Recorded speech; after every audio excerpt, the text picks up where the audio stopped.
Breaker car accessories.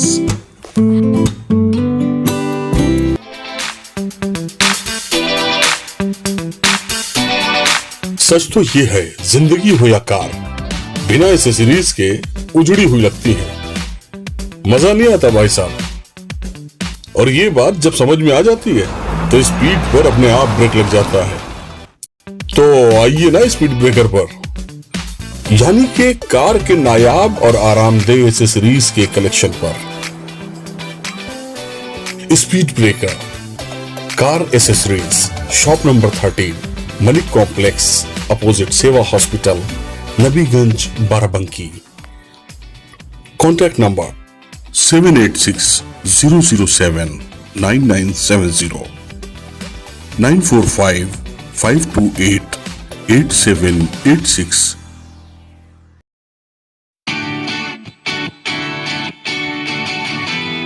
और भाई क्या चल रहा है? Media bond, a brand promotion studio.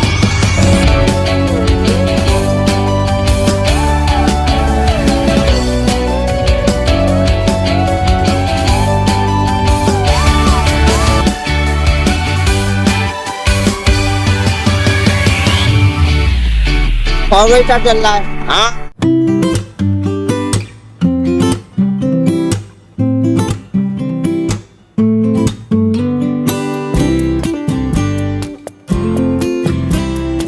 सुबह सुबह स्कूल जाते हुए बच्चों को देखिए तो अक्सर अपने बचपन और बचपन में साथ स्कूल जाते, खेलते, दौड़ लगाते हुए बेफिक्र दोस्त भी बहुत याद आते हैं। अच्छी तरह याद है, कुछ दोस्तों ने जल्दी पढ़ाई छोड़ दी। वजह थी उनके माँ बाप की कम आमदनी और फीस के पैसे ना होना। इसकी वजह बाद में पता चली। आज भी हालात बदले नहीं हैं। गौर कीजिएगा तो अभी भी वो मजबूर माँ बाप नजर आ जाएंगे जो अपने बच्चों के लिए सिर्फ ख्वाब बुन सकते हैं, लेकिन हकीकत ये है कि उस ख्वाब की ताबीर उनके हाथ में नहीं। इसी ख्वाब को हकीकत और सच्ची ताबीर में बदलने के लिए कुछ दोस्तों का ग्रुप पिछले 3 साल से ये कोशिश अंजाम दे रहा है कि फीस या बेसिक रिक्वायरमेंट्स की बिना पर बच्चों की पढ़ाई ना रोकी जाए। आइए देखते हैं कि यहाँ क्या चल रहा है। बहुत बहुत शुक्रिया जाफरी साहब, हम लोगों को मदद करने का और हम लोगों की व्यूज़ मालूम करने का कि हम लोग क्या प्रोग्राम कर रहे हैं। तो इसकी तारीख़ ये है कि कोरोना पीरियड में कुछ ये ख्याल हुआ कि जो हमारे एमयू के स्कूल्स के जो बच्चे हैं उनके पेरेंट्स के ज़रिए मालूम हुआ कि वो कुछ फ़ीस नहीं दे पा रहे हैं और फ़ीस ना देने की वजह से उनके एडमिशन्स कैंसिल हो रहे हैं। कुछ टीचर्स और प्रिंसिपल से मालूमात की, पता चला है कि प्रिंसिपल्स और टीचर्स जो हैं उनकी कुछ मदद कर रहे हैं, लेकिन ज़ाहिर है एक हद तक वो लोग कर सकते हैं। तो एक ग्रुप हम लोगों ने फॉर्म किया जो एमयू स्कूल का जो मेंटर सर्किल है वहाँ पे से जिन लोगों ने 87 में हाई स्कूल किया था वो एक जमा हुआ, उसको 1987 पास आउट बैच कह सकते हैं, मेंटर सर्किल। और उसने ये तय किया कि हम लोग इस कोशिश को पूरी करेंगे और ख़ास तौर से जो बच्चे यानी ड्रॉप आउट होते हैं फ़ीस ना देने की वजह से, वो नहीं होना चाहिए। खैर वो एक ग्रुप बना 3 साल पहले और कुछ फंड रेजिंग की गई और शुरू में हम लोगों ने फाइनेंस ऑफिसर के थ्रू जो है प्रिंसिपल्स को चेक दिए उन बच्चों को जो फ़ीस नहीं दे पा रहे थे। बाद में ये प्रोग्राम जो है एक्सपेंड होता चला गया और आज सिचुएशन ये है कि हम स्कूल की ट्यूशन फ़ी के साथ साथ स्कूल्स के यूनिफॉर्म, स्कूल का फुल कोर्स और उनके शूज़, उनके यानी बैग्स का भी अरेंजमेंट कर रहे हैं। तो इस साल तकरीबन हमारे पास 270 बच्चे हैं। पिछले 3 साल से ये प्रोग्राम है और हर स्कूल में जो हम स्कॉलरशिप दे रहे हैं वो किसी न किसी के नाम से मौसूम किया है। तो जैसे एमयू गर्ल्स हाई स्कूल है उसमें ज़किया आपा के नाम से ये स्कॉलरशिप है, मेंटर सर्किल में ये SM टोंकी साहब के नाम पर है।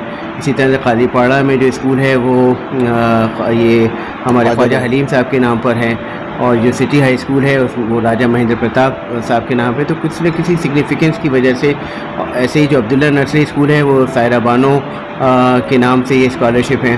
तो सायरा बानो वहाँ की एक बड़ी प्रोमिनेंट प्रिंसिपल थी। आइडिया मतलब कैसे आया आपके जहन में?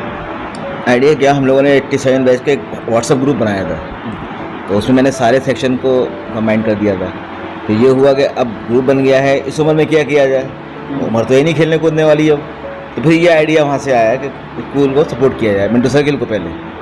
तो वो बढ़ते बढ़ते माशाल्लाह 7 स्कूल हो गए यूनिवर्सिटी के, और आगे भी देखिए। जी अच्छा, ये स्कॉलरशिप के अलावा हम लोग एक और काम कर रहे हैं स्टूडेंट्स को जिनको हम स्कॉलरशिप दे रहे हैं, उनकी काउंसलिंग और मेंटरिंग।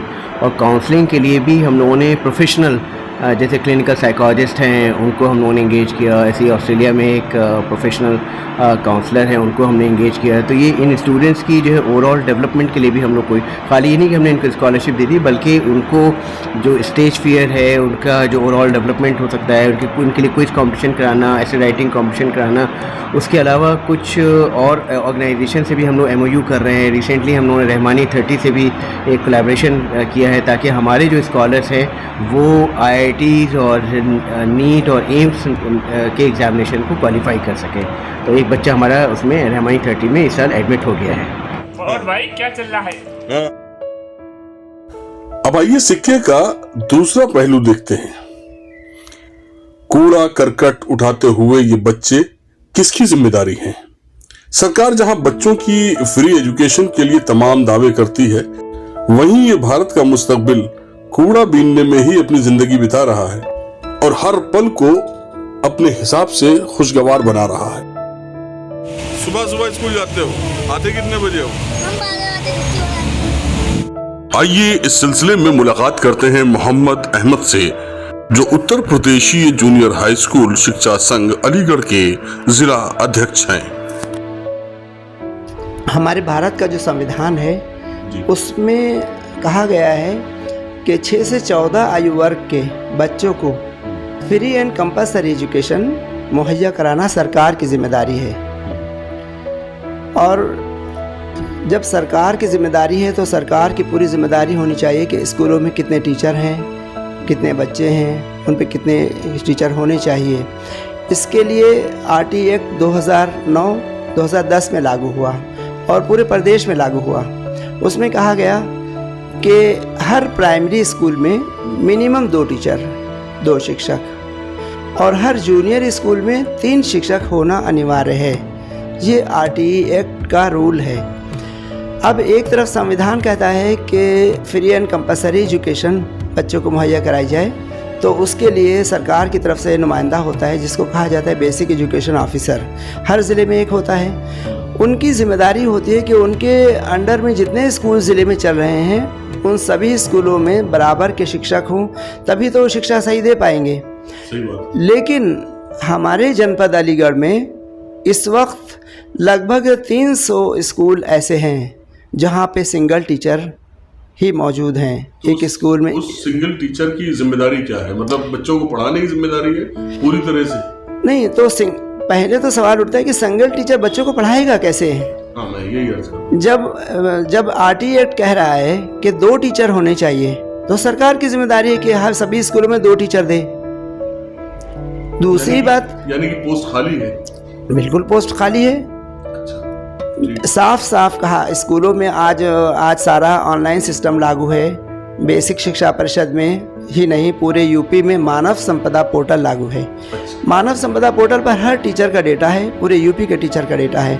मुझे तो अफसोस है इस बात का कि इस वक्त पूरे यूपी के में लगभग 9000 स्कूल ऐसे हैं जहां पे सिंगल टीचर पढ़ा रहे हैं। ऐसे में हम कैसी एजुकेशन की बात करते हैं? वो संविधान जो कह रहा है कि फ्री एंड कंपल्सरी एजुकेशन देंगे बच्चों को, 14 साल तक के बच्चों को, तो हम कैसे देंगे? सरकार कैसे देगी जब वहाँ टीचर ही नहीं है? जब पहली 5वीं क्लास तक के हर स्कूल में 2 टीचर होंगे तभी तो एजुकेशन उनको दे पाएंगे। और हम बात करते हैं कि हमारा सारे स्कूल बायोमेट्रिक सिस्टम से लागू हो जाएं, तो ये सब सरकार की ओर से दिखावा है। जब तक स्कूलों में पूरे टीचर पर्याप्त नहीं होंगे तब तक ना तो उसमें बायोमेट्रिक सिस्टम लागू हो पाएगा, क्योंकि सिंगल टीचर है, वो मिड डे मील का अनाज लेने भी जाएगा, वो राशन भी लेने जाएगा, वो सब्ज़ी भी लेने जाएगा, और उसके बाद वो दुनिया भर के सर्वे भी करेगा। ऐसे में एजुकेशन वो किस वक्त देगा? जिम्मेदारी आपको उसकी क्या- किस आपको क्या लगता है कि क्या मतलब इस पे कुछ स्टैंडर्ड डेवलप करना चाहिए सरकारी क्या? हाँ, सरकार को पहले तो सरकार को हर स्कूल में 2 टीचर हर हालत में आरटी एक्ट के तहत देना ही चाहिए।